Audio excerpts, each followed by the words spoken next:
a swing, I watched as a spider methodically constructed its web, mere minutes before the day ended. The spider had chosen an unusual spot, the base of a playground slide in a public park. It moved back and forth, weaving its intricate creation across the slide's end. I couldn't help but marvel at the web's complexity, built entirely within a single night. The spider had a plan. It only needed the web to work once to feast like a king for the rest of its days. Of course, its plan wasn't perfect. But what is? No risk, no reward, I thought. I'm rooting for you, little buddy. In a way, my plan was just as outrageous as the spider's, but at least I had one. The only witnesses to my quiet monologue were the crickets and the spider.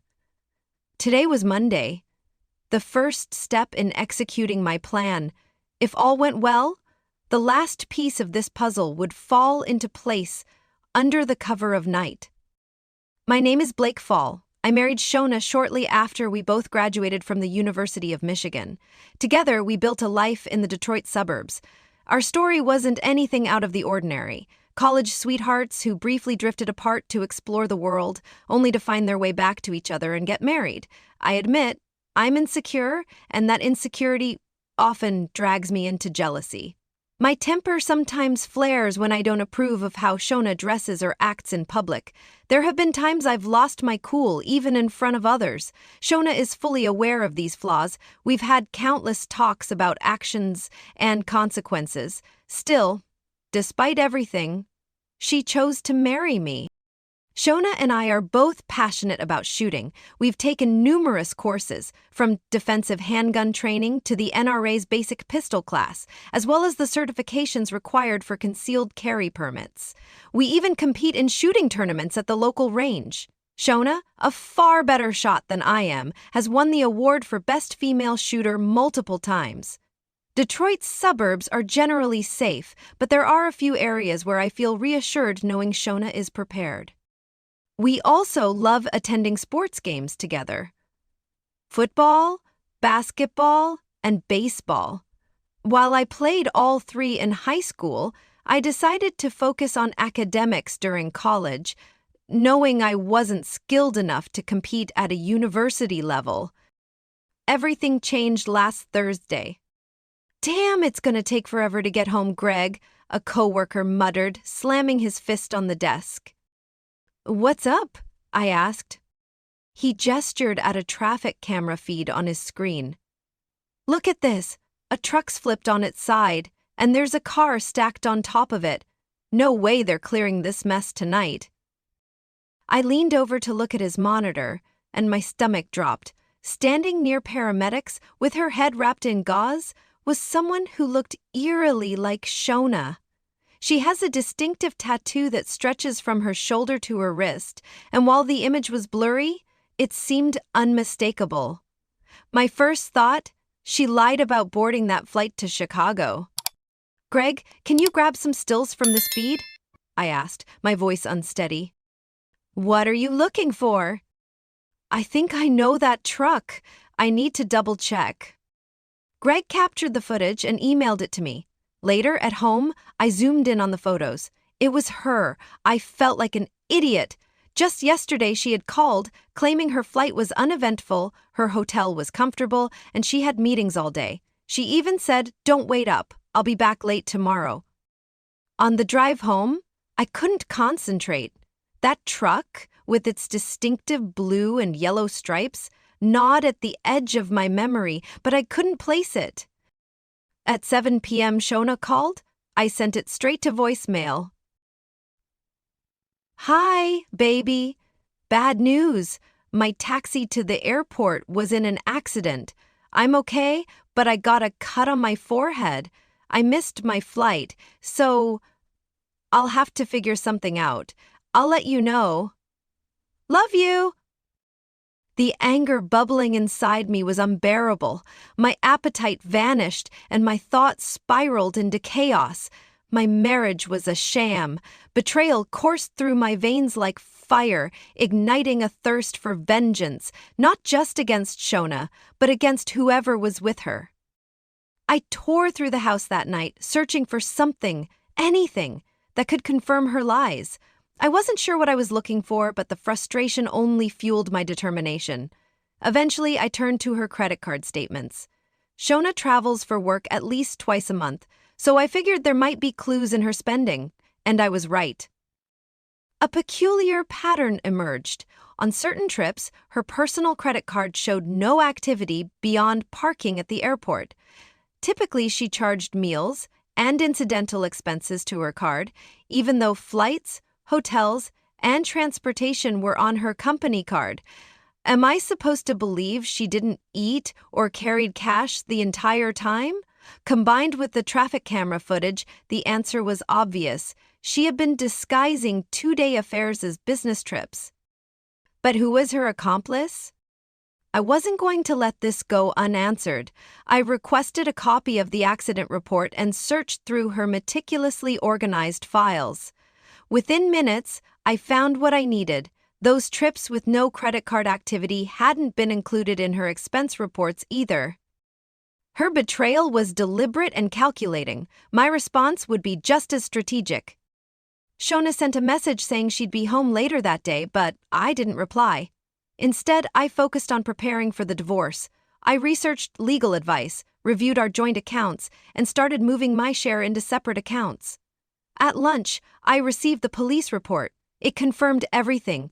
Shona was listed as the injured passenger in the truck, and the driver was identified as Ray Stronzo, a name I didn't recognize.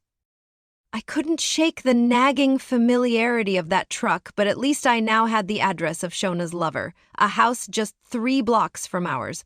A quick online search revealed the property deed was owned jointly by Rye and someone named Jill Stronzo, likely his wife.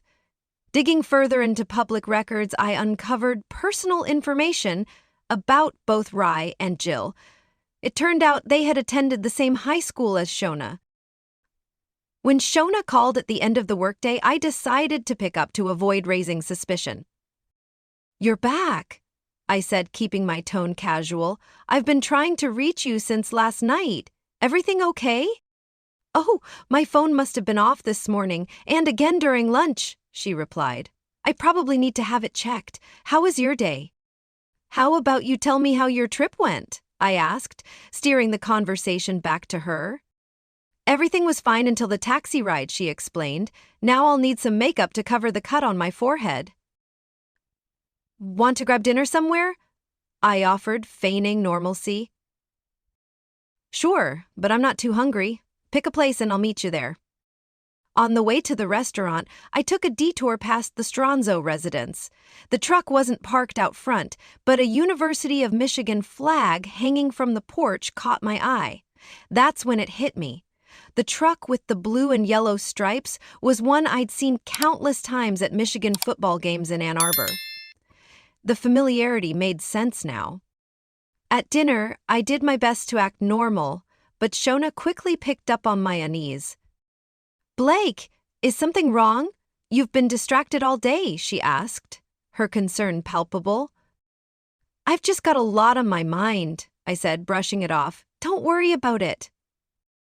Later that night, after Shona finished her usual bedtime routine of removing her makeup, she climbed into bed beside me, her bare skin pressing against mine.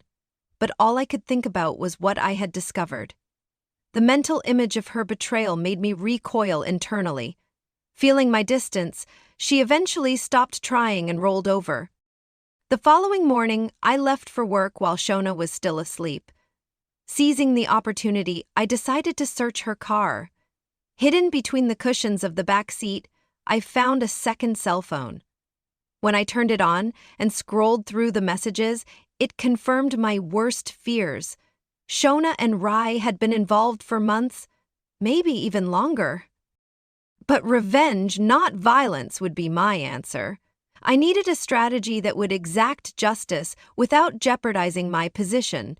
Meeting with a lawyer might risk tipping her off, so I decided to hold off for now. Despite the shock of her infidelity, I knew I had to act quickly to protect myself. The weekend passed in a haze as I distanced myself from Shona. On Saturday night, she tried to initiate intimacy, but I half-heartedly went through the motions before feigning sleep. Sunday evening, she made another attempt, starting with slow, affectionate touches. Once it ended, we lay silently until she tried to engage me again. My thoughts, however, were locked on her betrayal, and no amount of her effort could shift my feelings. Frustrated, she eventually gave up and we fell asleep. Early Monday morning, I spent some time at the park, mentally preparing for the steps ahead. Shona's betrayal had shaken me deeply, but I needed to stay focused. Then, a phone call flipped everything upside down. Mondays are usually hectic, with constant calls.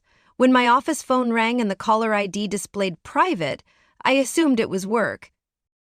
"This is Shona," I answered. "I know what you're doing with Rye. I want in," said a high-pitched nasal male voice. Before I could respond, the caller hung up. My heart raced. I'd been found out. The rest of the day and evening passed in a fog of unease. As part of our nightly routine, Shona and I often shared a cup of tea before bed. It always seemed to relax us. That night, she looked at me with concern. "Are you sure you're okay? You've seemed really bothered today," she said. "I'm fine," I replied, forcing a smile. "Just work stuff. I need to take my mind off it." Later that evening, I got another call from the same nasal voice. "This is Shona," the caller repeated. "You both snore. Last night, you wore a tank top with a blue teddy bear on it. You sleep on the right side of the bed, and since you weren't wearing underwear, I got a nice view." I gasped sharply, but the caller hung up before I could respond. Terrified, I ran to the nearest bathroom and vomited.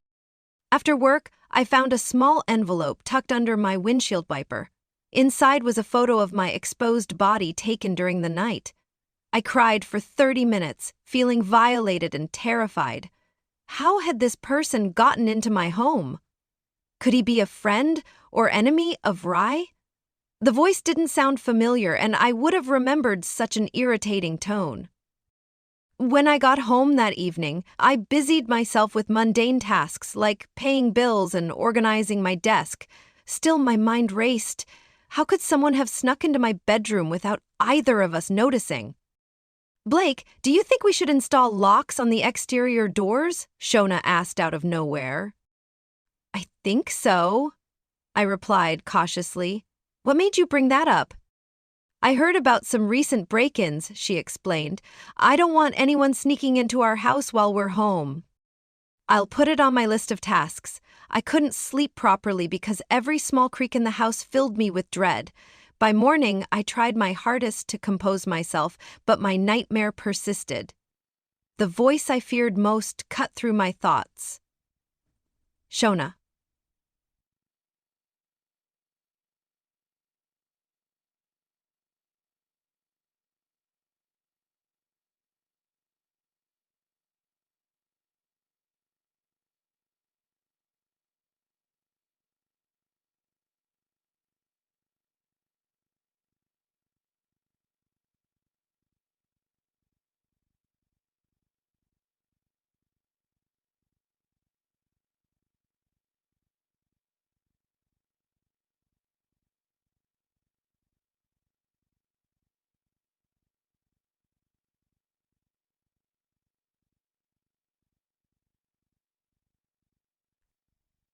Came the reply.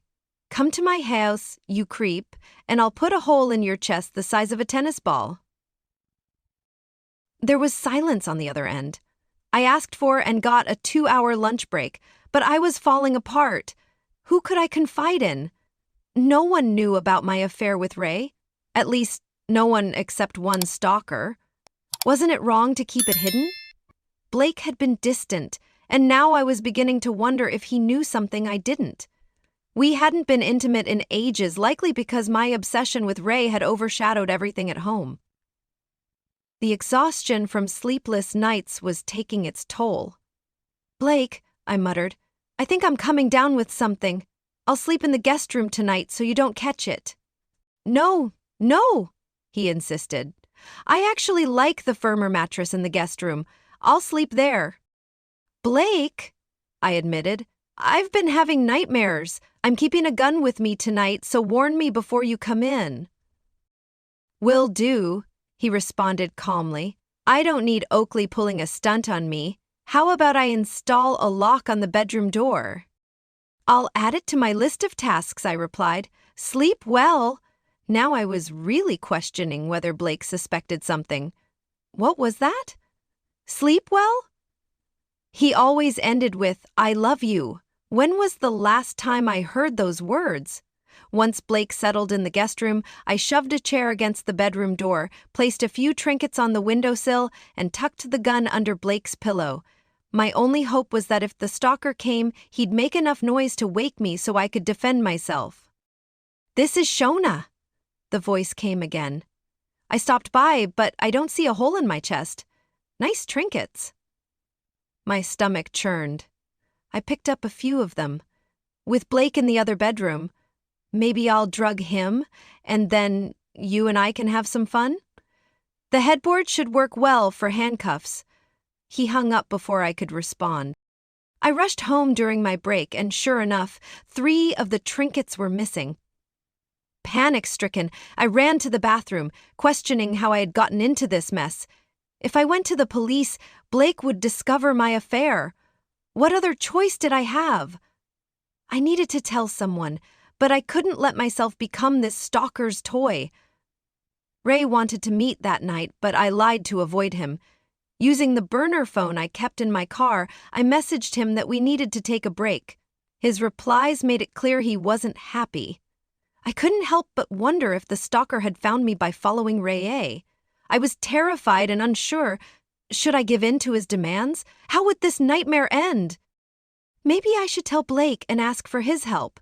My poor performance at work hadn't gone unnoticed, and my supervisor pulled me aside for an awkward pep talk.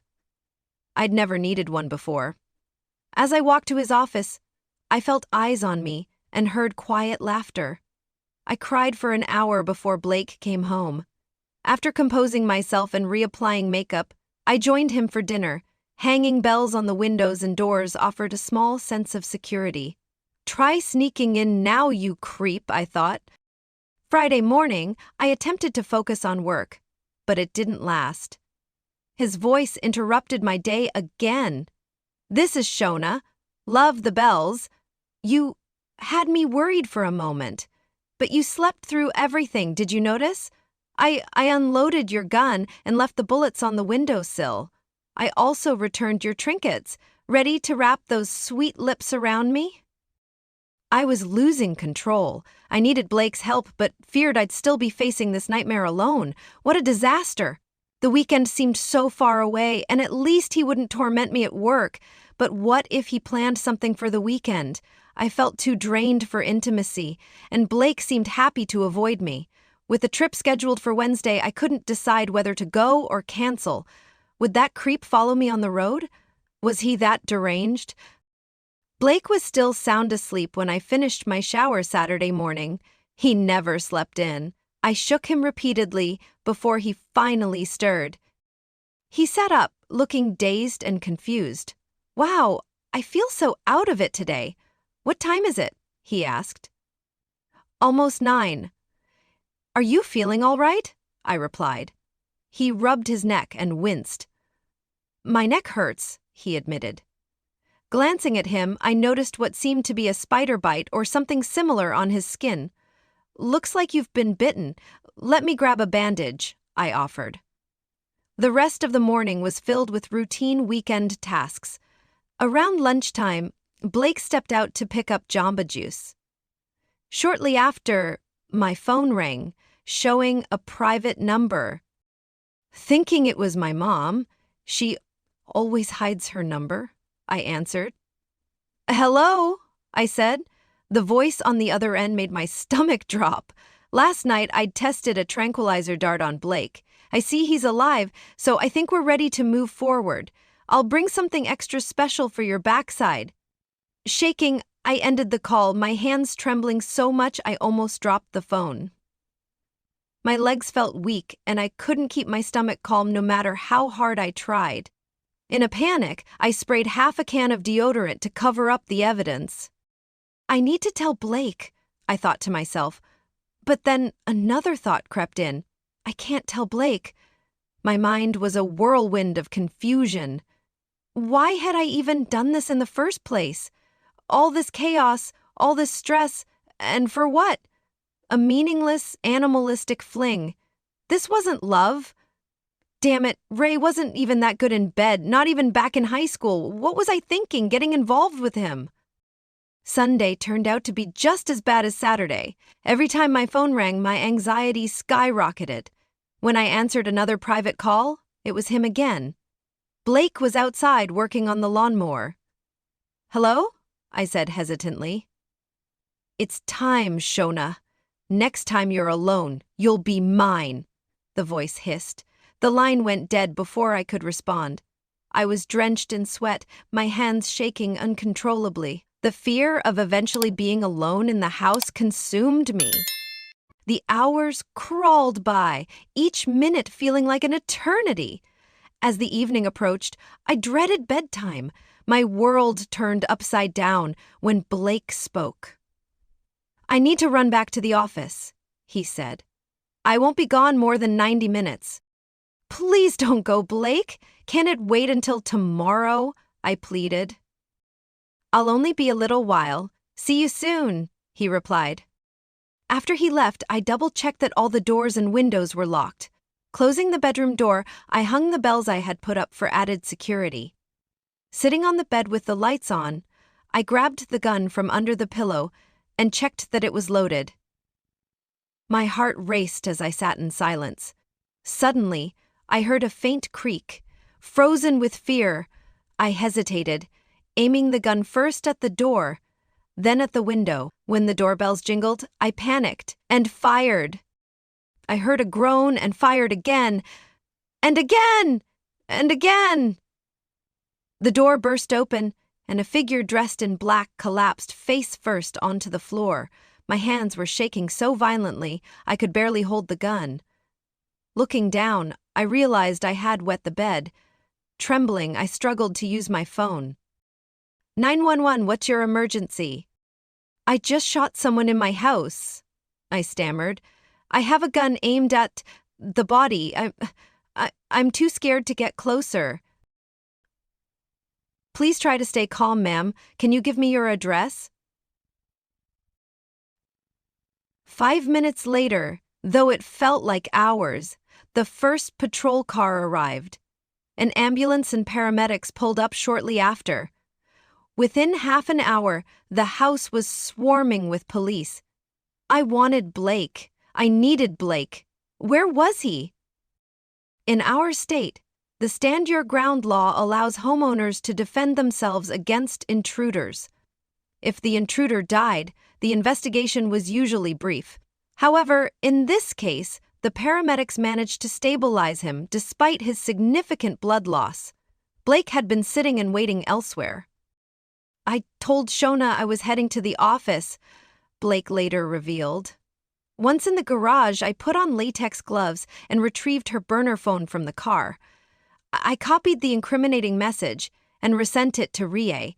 The content was identical to what she had sent months ago, even down to the time. Then, I returned the phone to its spot in her car. I drove a short distance and parked where I could see the light in her bedroom. Once it turned on, I returned to the house, unlocked the front door, and carried out the rest of my plan. I left quickly and headed to my office. Our workplace has thorough surveillance systems, and my access card is required to get through the gates and log in. I sat at my desk, thinking through everything. I had purchased a burner phone and a voice masking app for this purpose. That first night, I observed Shona's panic.